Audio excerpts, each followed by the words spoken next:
FORA.tv. The world is thinking.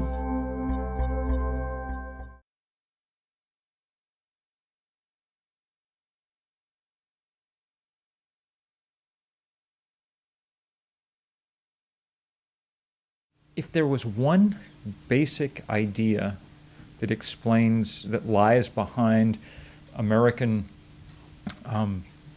policy, and really policy of most places around the world in the last 50 or 60 years, it would be the economic idea that more is better.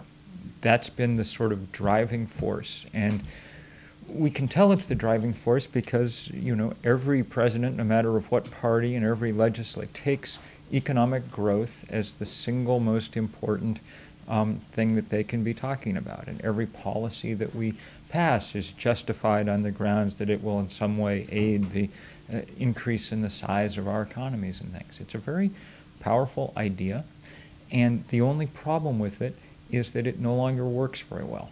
And that's the kind of insight from which this book begins. No longer works very well in two ways. One is that it's helping us drive off an ecological cliff, and to drive off it pretty quickly. Climate change is the best example of that, but it's not the only one. I've spent a lot of time in the last couple of years in Asia reporting for National Geographic and Harper's and others, and getting to see the Chinese economy close at hand. Extremely vibrant and dynamic and fascinating to watch. An economy that's growing at 10% a year. If it keeps growing like that, by the middle of the century, the Chinese will be as rich as we are on average. If they consume in the ways that we do, well, you know, there's 800 million automobiles on Earth right now. The Chinese alone would add 1.1 billion automobiles. If they ate our diet, the Chinese alone would consume 2/3 of the world's grain harvest. And that's before you get to the Indians and everybody else sort of right behind them. It's not physically possible for this endless expansion to continue. That's one problem. The other problem, and in a sense it's also a great opportunity, is, and for me it was in many ways the most interesting part of this book, was to really dig into a lot of research that economists have begun to do in the last, say, 10 years around a very interesting and subversive question, which is whether or not the growth that we've been experiencing in our prosperity has actually made us happier or not, increased levels of satisfaction. It's a very important question, one that we hadn't tried to answer for a very long time because it seemed soft and ephemeral. How could you really reliably measure anything like satisfaction or happiness? And that's where some of the economists, including a very interesting guy named Daniel Kahneman at Princeton, who won the Nobel 3 or 4 years ago, began.